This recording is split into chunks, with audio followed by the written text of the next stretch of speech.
Alright, let's start. So for the first part, which is the triangulation. So when we say triangulation, it is a method for extending horizontal control or for topographic and similar purposes of surveys, which require observation of triangular figures whose angle are measured and whose sides are determined by trigonometric computations. So from the word itself, triangulation, so we are dealing with all the angles. And the output of this kind of method will be used for the topographic and other similar surveys. So triangulation method is being adopted because it eliminated the difficulties of measuring long distances over a rugged terrain. So kanisi triangulation is being adapted sa pag-establish ng mga horizontal control networks. It's because sa long distances dili na feasible ang uban nga method para kumpitahay labi na sa mga bukid ng mga lugar. So kinahanglan na gid siya og another technique or another method para maka-establish og kanang or mas mapadali ang method sa pag-establish ng mga control networks. In triangulation, it is employed over large areas where the methods of traversing would not be expected to maintain the uniform high accuracy over the entire area. So mo na kung giyon kaganina nga sa triangulation is being used pag dili na feasible ang other method of establishing control networks such as traversing. Kay pag may traversing mas dugo lang ang mga distances o visible lang ang mga gamiton na materials such as, for example, range poles, flaglets, and so on. And it consists of networks of geometric figures with all the angles measured directly in the field and with relatively few of the sides are being measured. So in triangulation, so from the word itself, triangle, so triangle, pag naayod ang word na angle, it's because the angles are measured directly, such as this one diri apod sa pikas kana nga mga angles are being directly observed by the instrument man or the surveyor, and few of the sides are being measured, such as the baseline sa baseline diri kay para magamit ang unay angle tapos na ay baseline or na ay isa ka measured na distance, and another one is the cheek base para mahibaw nato kung unsay accuracy sa ato ang triangulation. The next is the lengths and directions of the lines joining these distant points. The vertices of the angles are also determined after the surveys. And pasabot na niya ang kaning mga lengths kaning diri kaning mga length kani the other one are being measured na during the after the computations. Basta kay na lang tayo isa ka distance, isa ka known nga distance, and other one is the known distance for checking purposes. And in terms of advantages of triangulation, na siya i-check nga mabuhat. So mo ni atong gibuhat nga pagkuha aning distance sa the other side, which is the check base, para mahibaw-an nato kung unsay order nga na-achieve sa ato ang triangulation while moving through the system by more than one possible route. So depende man siya kung ahanin mo para makuha nimo ang measure distance sa check base, mugamit ka of different routes so ingana siya. Alright, so let's go now to the terms in control network. First is we have triangulation system. So when we say triangulation system, it consists of a series of triangles in which one or more sides of the triangle are also the sides of an adjacent triangle. So when we say system manggod, so dapat connected ang tanan. So it's a series of triangles nga being connected, dapat interconnected siya kay ayan giingon diri nga consists of a series of triangle which one or more sides of a triangle are also sides of an adjacent triangle. So na siya common side. Then we have also triangulation stations. These are the vertices of the triangles in a triangulation system. So ang pasabot niya class, kung tintahay na kay triangle, isa ka triangle, no? Tapos butangan na po mo another triangle. So pasabot niya ang triangulation station is kaning color blue, kaning mga stations kani. Muna triangulation station, kani po triangulation station, this one. So may tawag nga triangulation stations. Baseline are one of the lines in triangulation system whose length is precisely measured, no? The link word here is whose length, no? Length is precisely measured and its true direction determined by astronomical observation. So sa unang panahon, no, kay employed man ning triangulation, so wala pa tong mga GNSS. So ang method nila pag-determine sa mga directions, especially pag walay makuhaan nga tie line, is by use of the astronomic observations such as solar observation, stellar observation, and so on. It is usually located at the beginning of the triangulation system and its length is used as the basis for computing the lengths of other lines of the system. So ang pasabot adto niya class is kato kung ginyo ganin nga na baseline, no? So for example kani nga triangulation network, no? Naatay gitawag nga baseline, no? Baseline. So for example kani ang triangulation network. So ang baseline niya is kani kung aha nag-start, no? So mao ni mahimong basis nimo sa pag-determine sa sides na pud aning naa sa triangulation network. Kaning blue, kanina pud. So ang basis ana niya sa pag-calculate is ang distance aning naka-red, no, which is the baseline. Another term for control network is the check base, no. When we say check base, it is one of the lines in triangulation system whose length is also precisely measured and may be located regular intervals and or the end of the triangulation system. So kaganina, no, kung natay triangulation, say for example, natay triangulation system nga ani, no. So ato lang i-illustrate kay lisod kay siya, no. So kintahay na ingana. Alright, kung natay nga ng triangulation system. So pag mayon taog check base, no, check base is ang kaning sa sugod sa triangulation. Baseline is ang kani no sa sugod sa triangulation system.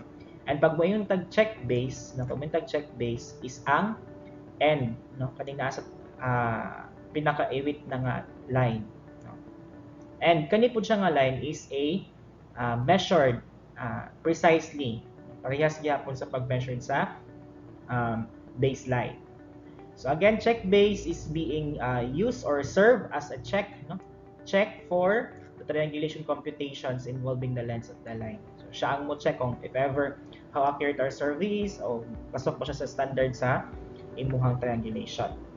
Another one is the least square method, rather, no? It's a method of adjustment used in triangulation system and other types of traverse surveys. This square method is based on a theory of probability and is used to simultaneously adjust, no, the angular and linear measurement to make the sum of the squares of the residuals minimum. Okay? Since we all know nga dili jud siya mawala, no, ang ato ang residual na yun na mo differ yun nagpila ka 0.00 something. And so the deep ninyong explanation aning least square method will be taught in your geodetic computations and adjustments.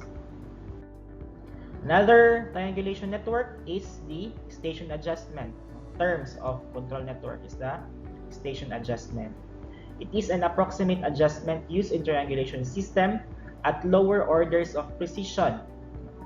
It's sometimes referred as the local adjustment. Station adjustment, for example, na triangulation station diri let's say also in color dark, triangulation.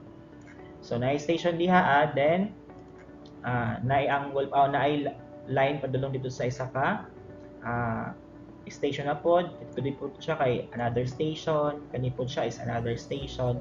So ang angles ani niya kani and kani is you're going to adjust, no. Okay, pag mayon mong tag station adjustment, one full revolution is 360 degrees. So imo na siyang i-assure nga ang kaninga angle plus kaninga angle plus kaninga angle is equal to 360. Pag di siya mag-equal, kinahanglan nimo siya i-adjust. So manang gitawag siya og local adjustment. Its objective is to make the sum of the angles about each triangulation station equal to 360 degrees. So muna akong i-discuss sa ganina. Another term is ang figure adjustment. In figure adjustment, the objective is to make the sum of the three angles in each triangulation within a triangulation system is equal to 180 degrees. So now, ang pasabot na po ani niya class is, for example, station diri triangulation station, tapos naakay padulong dito nga isa na po triangulation station, dito po isa na triangulation station. So kanino mo ano yung mga triangulation station nga iyang padulungan? Kani. So kani and kani. So kani po is another line connecting this triangulation station. Then so on and so forth na dayon. Ay diha tapos na po diri na po dito sa PCAS, paana na po, no? Ang pasabot sa figure adjustment class is the sum of the angle within a triangulation system is dapat mo equal siya of 180 degrees. Okay? Diba? Since sum of the interior angle for triangle is 180 degrees. So, ang kani daw dapat, kani ug kani is must be equal to 180 degrees, no? 180 degrees kay triangle man siya. Ano dili man 360 sir nga quadrilateral man. So from the word itself, triangulation. So triangle to ang consider. And the adjustment is an approximate method used in most of low order triangulation systems. So ang pamaagi po is approximate method, same gyapon sa station adjustment. Approximate man siya, approximate lang niya nga wala ta kabalo asa ang nakahatag og biggest na contribution sa paghatag sa error. So iyang assume tanan, ina lang i-distribute ang error tanan sa angles within the triangulation system. So here are the bases of triangulation. If one of the side and the three angles of the triangulation are known, the remaining sides can be computed. Put niya class, kung ang isa daw kuno ka side is known and the three angles are also known, the remaining sides can be computed. So, munang kinahanglan nga naatay isa ka baseline, para mahimo siya ang one side sa triangulation. With the rest of the angles can be directly computed, directly observed in the field.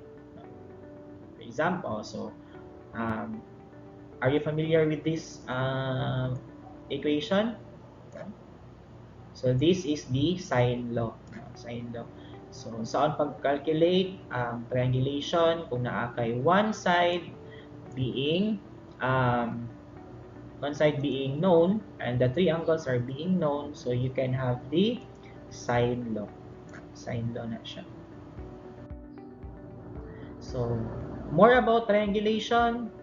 Geometric figures composed of triangles are being utilized in triangulation. Survey stations are points in the ground. So, aning nga mga station is the point in the ground na sila. Makita na nimo sa ground kani. So, mga points na siya on the ground which define the vertices of triangles forming parts of a quadrilaterals or chain of triangles. Then, horizontal angles in a limited number of sides are being measured. And by using the measured angles and baseline strength, triangles can be solved trigonometrically and position of stations are being calculated. So, masabtan naman siya class, no? Then, here it comes, saan siya pag-visualize ang illustration or simple illustration of a triangulation. Let's assume that the simple triangulation was conducted to establish a primary control station over Butuan City. So after the adjustment, so naay nakita nga ang angles daw kuno na determine nga si A kani station A to be 81, 57, 32.75 angle B is 3328 16.60, and angle C is 6434 10.65. Then the baseline AC, so si baseline dayan ni is kaning si A padulong kang C. So mo ni atong baseline measured precisely na siya. To be 4,496.987 meters, and with an azimuth A to C, azimuth A to C, azimuth A to C, no? A to C, A padulong kang C is 1335. So pasabot sa azimuth test is kanino from south padulong daw sa line AC na siya. Muna siya ang azimuth. 1335, 19.66. Ay, 39.66 rather. If a station A daw is a UTM Zone 51 WDS84 coordinates, na siya coordinates nga 777, 340 meters, 992, 495 meters, what would be the coordinates of the station B and C? Ang ipangita is ang coordinates sa station B and coordinates sa station C. Alright, so to solve this illustration, so first thing that we need to do in solving a problem, problem solving, is to illustrate or to sketch or to draw what is the meaning of the problem, or kung unsay gihatag sa problem. So ato siyang i-plot. So first thing that gihatag is ang kaning line nga from A to C na siya 4,496.987. And we have also given angle of angle A, angle B, and angle C. So first and foremost is we need to determine if ang kanibang angle A, B, o C is must be equal to 180 degrees. Kung 180 na gid siya. Alright, so we have to check daw ko if A plus B plus C is equal to 180 degrees. We have A to be 81, 57, 32.75. B to be 33, 38, 16.60, and C to be 64, 34, 10.65. So, pag ato na siyang isolve, mo equal na siya of 180 degrees. Therefore, okay siya to solve to proceed to the next step. So, illustration from the first station, which is ang station A. So, mo ni ang station A.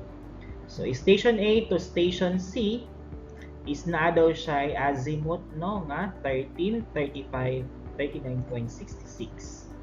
So, kaya ang ato amang angle angle A kanino pag ato ning i-add tanan, i-add sila tanan, it will result to 80, 1, 57, 32.75. Therefore, para makuha ning kaning angle is we need to subtract the azimuth of A to C from the angle A, which is 81, 57, 32.75. So 81, 57, 32.75 minus 13, 35, 39.66 is we will have a value of 68, 21, 53.09. So, atong i-convert ang azimuth into bearing. Okay, since we need to get the coordinates of C. So, azimuth man, so 13, 35, 39.66. Iyahang bearing karon is na ay 13, 35, 39.66 southwest, or south 13, 35, 39.66 going to the west. Alright, so since na naman tay bearing na na-calculate ganina, and naapoy given nga distance, so next thing that we should do is ang pag-calculate sa latitude and departure. Kay na may given na coordinates ang A, so makuha na nato ang coordinates sa C, which is mo'y gipangita sa problem. So to get the latitude and departure of AC, line AC is we have this formula. So latitude is equals to distance cosine the bearing, So nganong cosine man, sir? So again, that's the formula from GE 100. I guess kabalo na mo ana. Saom na siya pag illustrate, Una atay mo ni ang line, Mo ni ang line o mo ni ang station A padulong ni sa C, na kay bearing, color yellow, bearing. So ang atong pangitaon is ang latitude departure. So ang departure is ang x, ang latitude is ang y, no? So since kinaman tay bearing, so ang atong given is ang distance, no? Ang distance A to C, kani distance A to C, napod tay given na angle, interior angle, inclusive niya ang angle. So departure, so cosine siya kay latitude pala is cosine. It's because adjacent over hypotenuse, and for departure sine siya kay opposite over hypotenuse. Alright, so to get the value of the latitude of the line AC is distance cosine the bearing. So we have the value of 4,371 meters. Negative siya kay since ang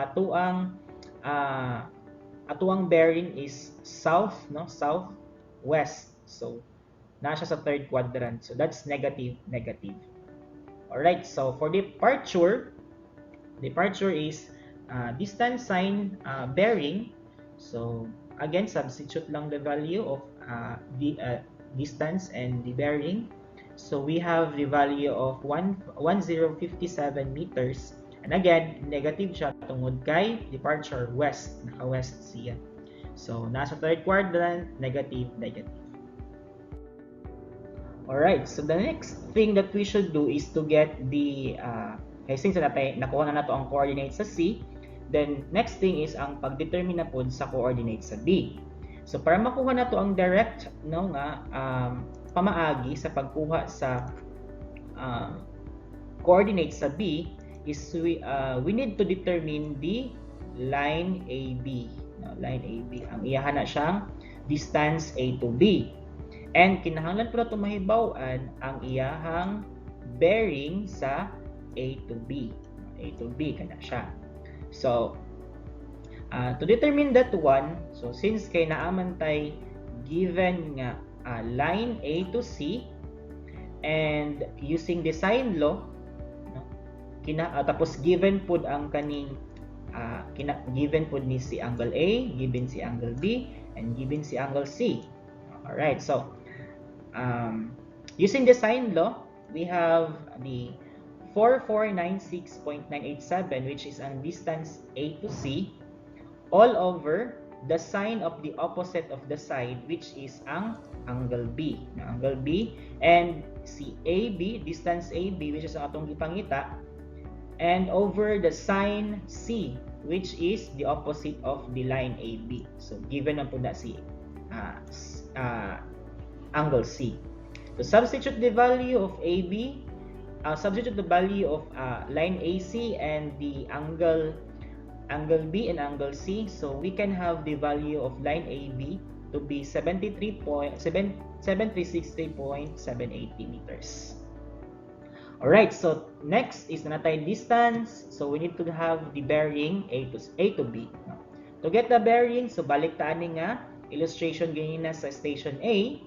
So from the given illustration, so since si A padulong ni sa kang C, no, kani siya nga line, tapos kani pod is padulong ni siya kang B, no? Alright, so since angle A kani siya is station A, so since kay si angle A is given na siya, no, to be 81, 57, 32.75, then naapod tay given nga azimuth, no, azimuth A to C kana siya nga angle.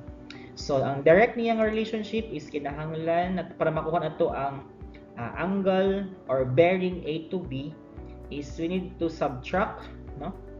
So from angle A, minusan lang nato siya og azimuth, no? Azimuth sa A padulong sa C. No? Substituting the value, we can have this AB, no, nga 68, 21, 53.09. So sa iyang direction kay since naaman siya diri, no? So from the south daw, no, south going to the east.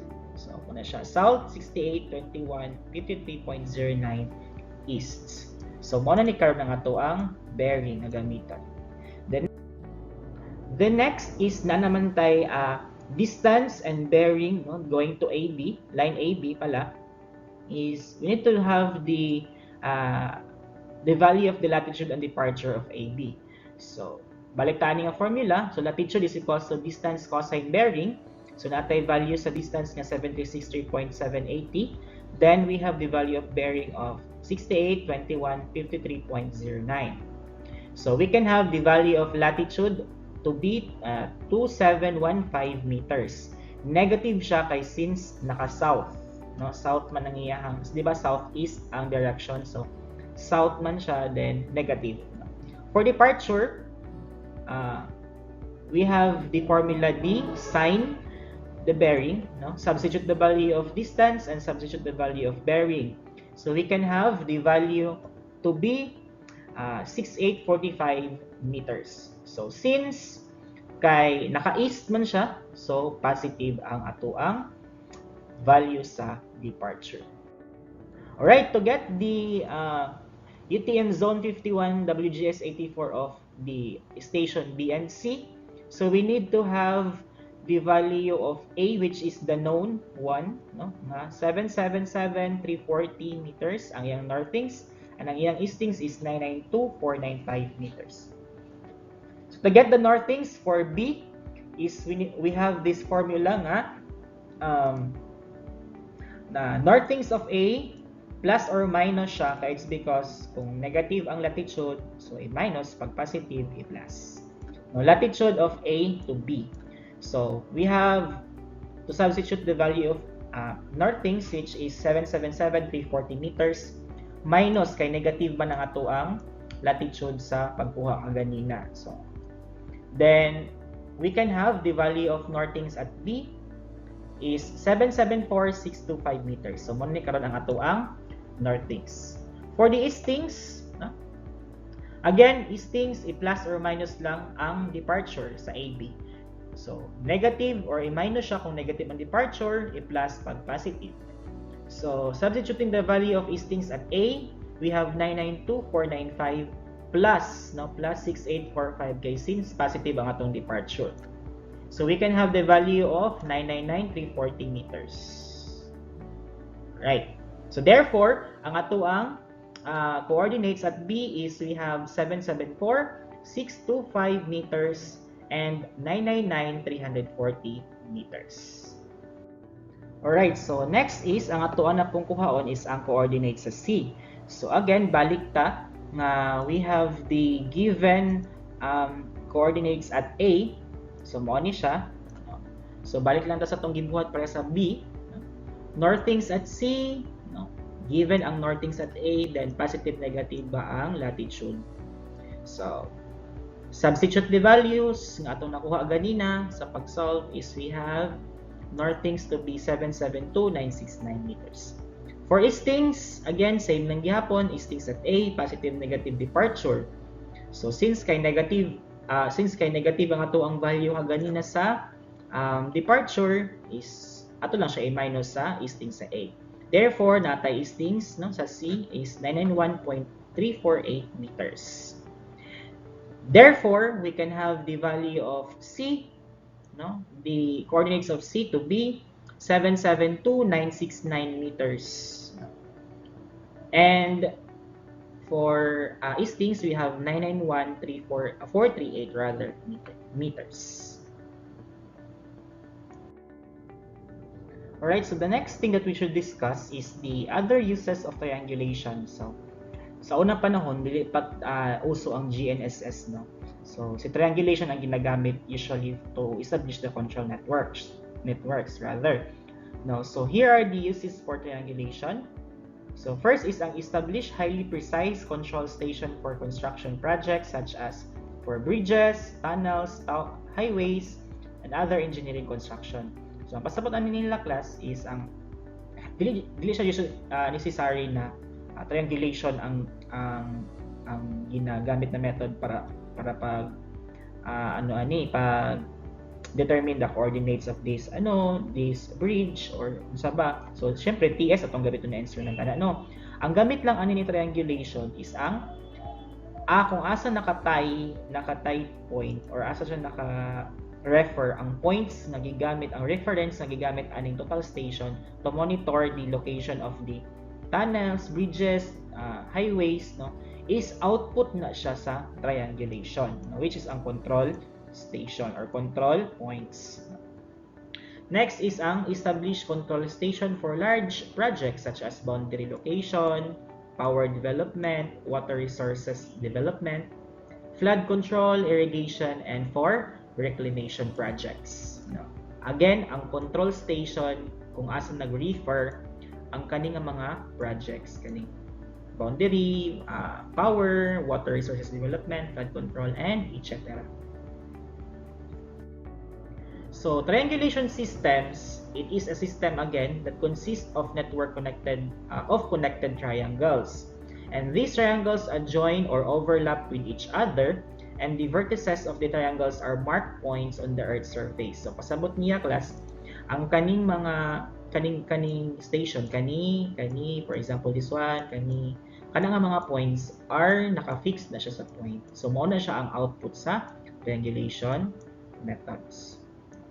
The four commonly used types of the triangulation system is kaning gitawag nato nga chain of single independent triangles. No? Chain of single independent triangles ang example ani niya class kaning independent single triangles is kani. No? So single lang siya. Simple lang siya nga triangulation. The next one is ang chain of quadrilaterals.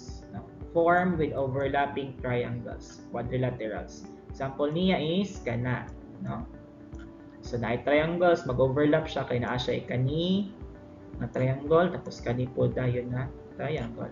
So that's overlapping. Chain of polygons with central point figures. Ang example na niya is kani. So, makita niyo polygon siya pero naa siya point sa tunga. No? Next is ang chain of polygons with an extra diagonal. So, mo ni siyang pinaka-complex. Example na niya is kana. So, nag-overlap na siya. So, daghan siya gisaitan. So, mo na siya example sa triangulation systems. Alright, so ato siyang isa-isahon, no? First is the chain of triangles. So, again, sa akong gidiscuss sa ganina, no? So, ang chain of triangles is naa siya baseline and naa pud siya check base. And kaning mga angles are determined directly on the field kana siya. Kantay sila nga mga angles. So, chain of triangles are the simplest form of triangulation and it involves minimum angular measurements and calculations for the amount of area to be covered.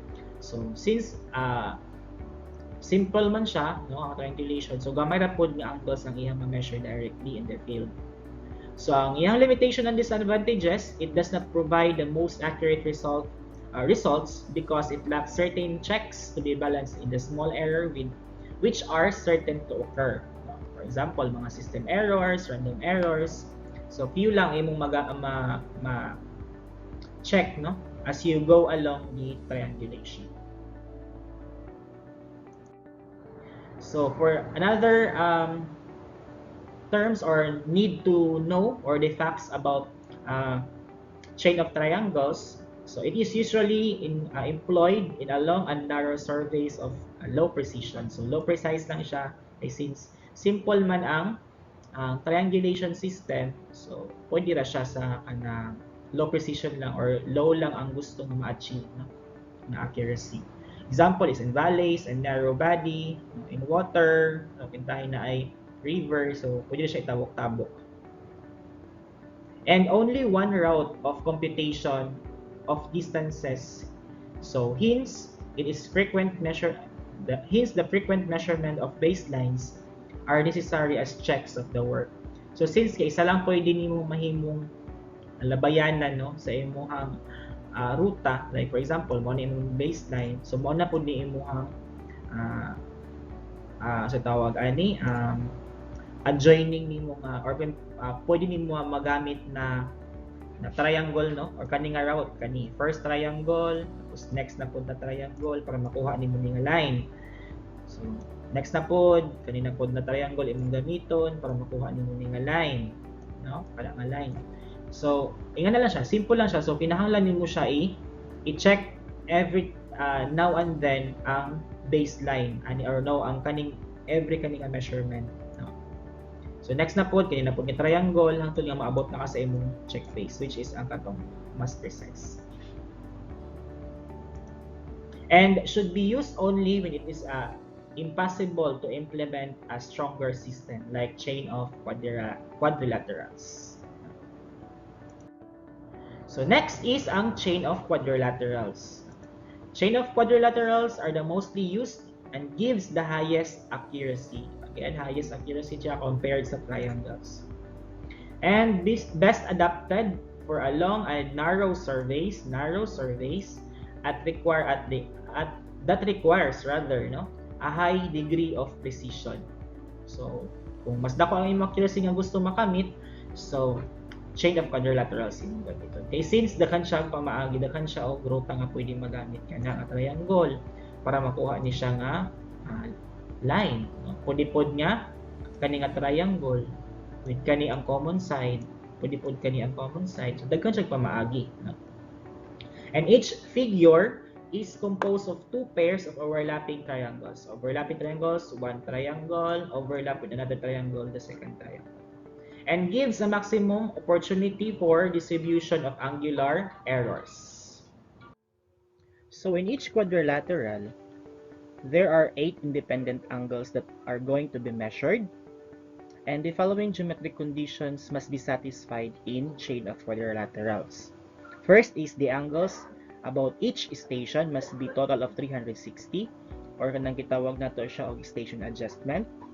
The sum of the interior angles of the quadrilateral must be equal to, so this is the formula on how to get the interior angles of a polygon, no? So n minus 2 times 180 or 360 degrees. So in this case, ang n is ang number of sides. And the opposite angles at the intersection of the diagonals must be equal. And the computed length of the unknown side opposite to unknown side must be same regardless with each of the possible route is used. Alright, so this is an example of a figure of a chain of a quadrilateral in a triangulation. And that figure makes the quadrilateral the simplest form of triangulation, which permits rigorous closure checks and adjustment of the field observational errors. It's because dili lang man kay triangle ang iyang gina-check, but of course the quadrilateral, no? Dapat sa quadrilateral dapat 360 degrees ang interior angle. So ma-check na siya, at the same time ma-check pod nato ang sum of the interior angle for triangles. And it also allows point position to be calculated by 4 independent routes for computational checks. So ang sa quadrilateral, daghay klase-klase nga ruta nga imuhang i-consider, no? Like for example, kani nga triangle, so naay common side nga kaning CBC, no? Then kani dayon pong another triangle para makuha nato ang kani nga for example kani nga line, no, line CD, which is ang required. So dili lang kana ang pwede mahimong ruta, pwede pod nga ang imong common side is kaning si AB, pwede imong common side si BD, pwede pod common side din mo si AC. So daghan kag ruta mo nang naa siya 4 possible independent routes nga magamit nimo for checking. So I'm going to discuss more on this later, no, in these slides. Alright, so for the chain of polygons na punta, no? Chain of polygons, nga ni ang forma, no? Naa siya isa ka baseline, tapos naa siya pang check base, then naapon siya control point sa tunga-tunga or central point pala. And triangulation stations, daghan kayo. So a polygon or a central point figure, another term for chain of polygons is a central point figure na gamiton para sa triangulation is composed of a group of triangles, no, having within a station. And this center station is at vertex common point to all the triangles, no, nga naa sa iyaha nakapalibot. This is used when horizontal control is to be extended, no, over a wide area involving a larger number of points. For example, large triangulation survey for a city. Kung bitahay, need lang gini mo siya i-extend to other control, no, para magamit. No? So this is an example of a triangulation using a chain of polygons. So as you can see, there is a control or central point, no? And na ay mga triangulations, and that's it. Example na siya sa chain of polygons. For choice of figure, no, it is only well-shaped figures must be used in triangulation system, since errors in measurements of lines and angles will really affect the computed values. So kinahanglan or importante jud nga pag one step or one important step nga imong buhaton, no, in triangulation is dapat well shape ang imong figure, no, or dapat sakto nga figure ang imong gigamit, no, sa imong triangulation. Kay magdepende man na kung ang accuracy sa imong gusto ma-attain, no, and so on, no. And na siya gi-introduce diri nga duha ka ideal shape. Equilateral triangle daw kuno pag chain of triangles, and a perfect square, no, for chain of quadrilaterals. No, again, magdepende ang imong accuracy, no, or maka-affect gid siya sa imong na-compute nga values kung unsang figure ang imong gipili, no. Like for example, ang error, no, sa pag-generate sa error during sa field measurements, no, and as soon as kanang pwede, no, dapat kung chain of triangle, dapat equilateral triangle imong ma-achieve, no, and pag chain of quadrilaterals, dapat perfect square gid pud siya. And in reality, no, or on field, so mo akong gikaganina, no, nga as soon as kung kaya jud, dapat mas duol-duol siya sa equilateral triangle at mas duol-duol pud siya sa imuhang perfect square. Pero we all know, no, there is always an error, there is no perfect measurement, no, mo nang nga in reality, no, for example in field, this ideal shape may be impossible to obtain. Usual nga mga situation na gimutang diri. Select figures which tend to approximate the ideal shapes. So mo nang ingon na as soon as kanang padulong na siya sa perfect triangle or perfect square, pero we all know nga dili mo gid siya ma-perfect, pero dapat duol-duol na dito ang iyang figure. Alright, so the computation of sides in any triangulation system will involve only 2 or 3 angles in a triangle. In the length or distance computation, the angles used are referred to as distance angles. So, kung kintahay na kay gusto kuhaon nga side, no, for example kaning ato ang required nga kuhaon is kaning si side AD or DA. So ang ato ang distance angles daw is ang katong angles na gamiton to compute this value or the length of the AD.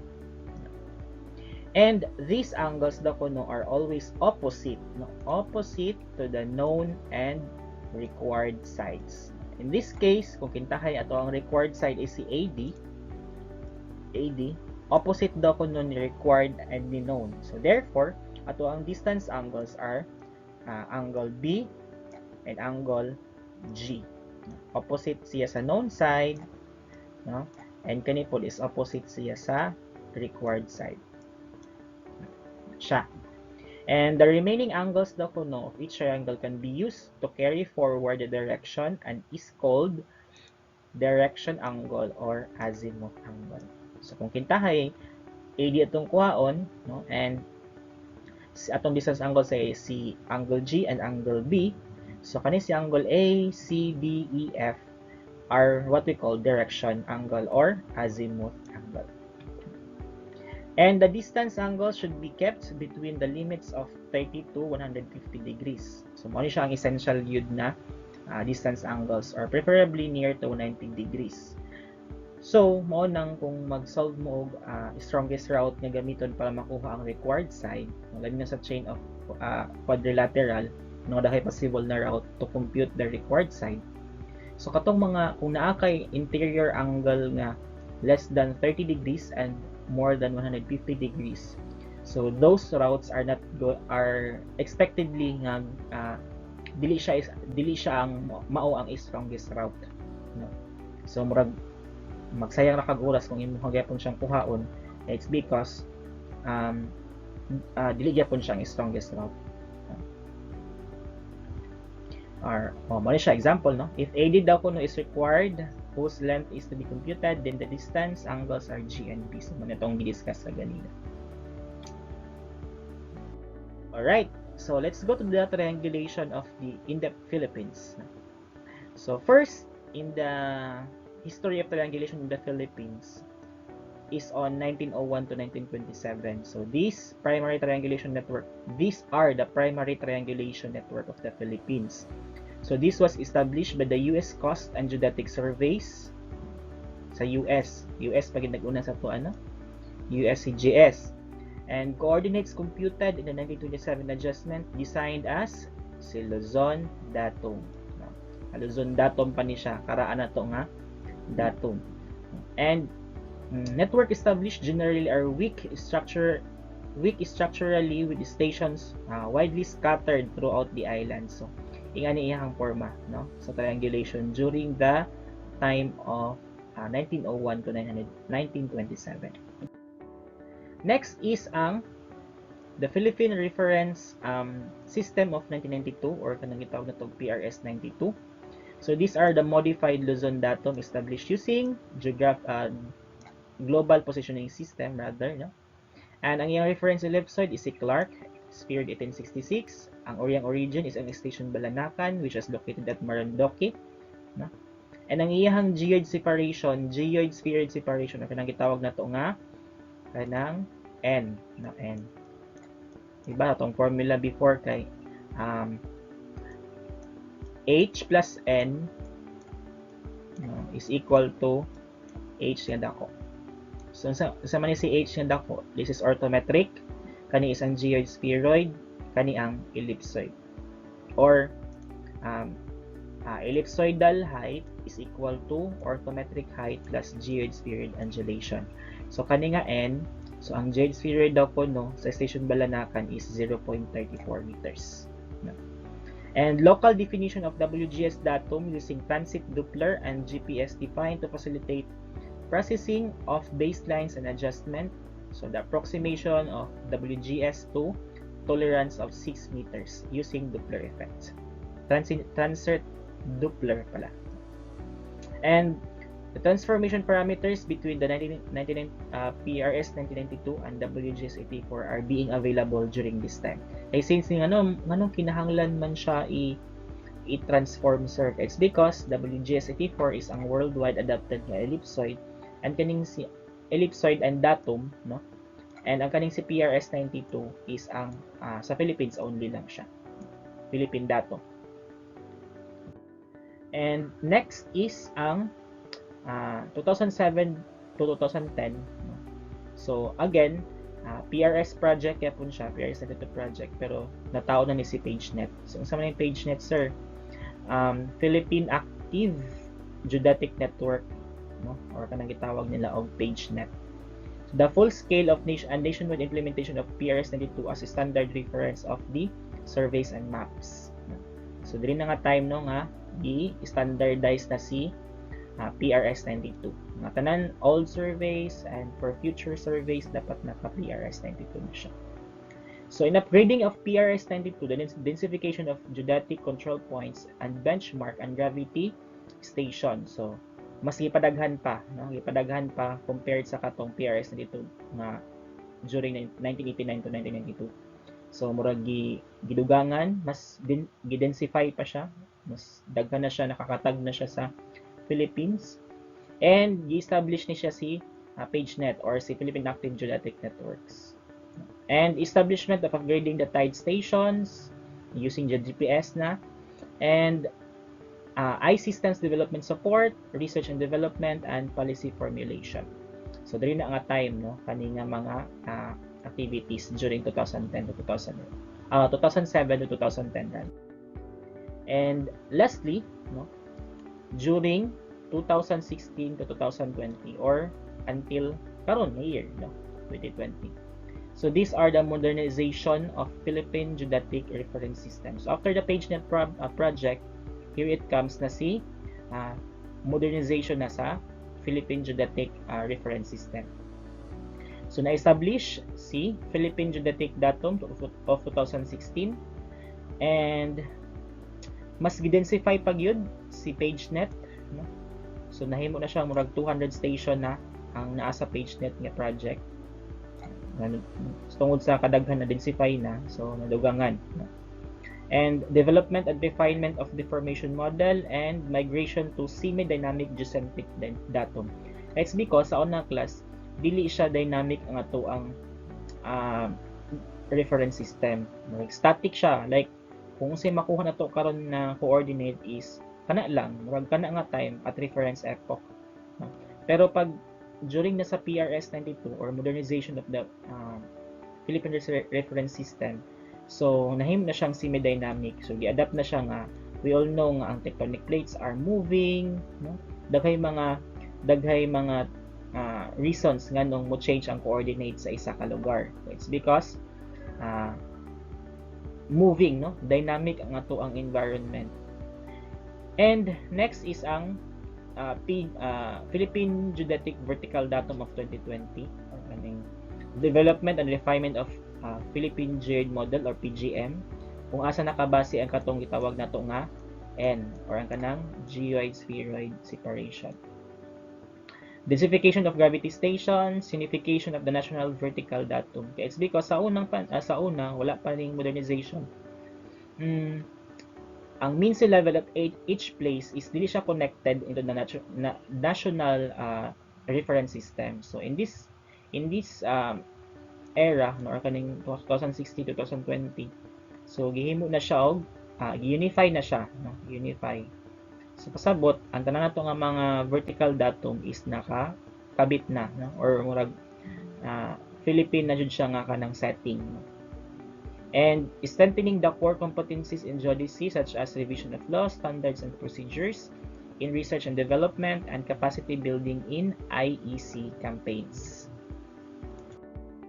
Alright, so I guess let us end here, no? Sa atong discussion lang muna kay murag taas-taas na gyud siya. So stay tuned for the another videos for this topic, no? Keep safe everyone and have a good day.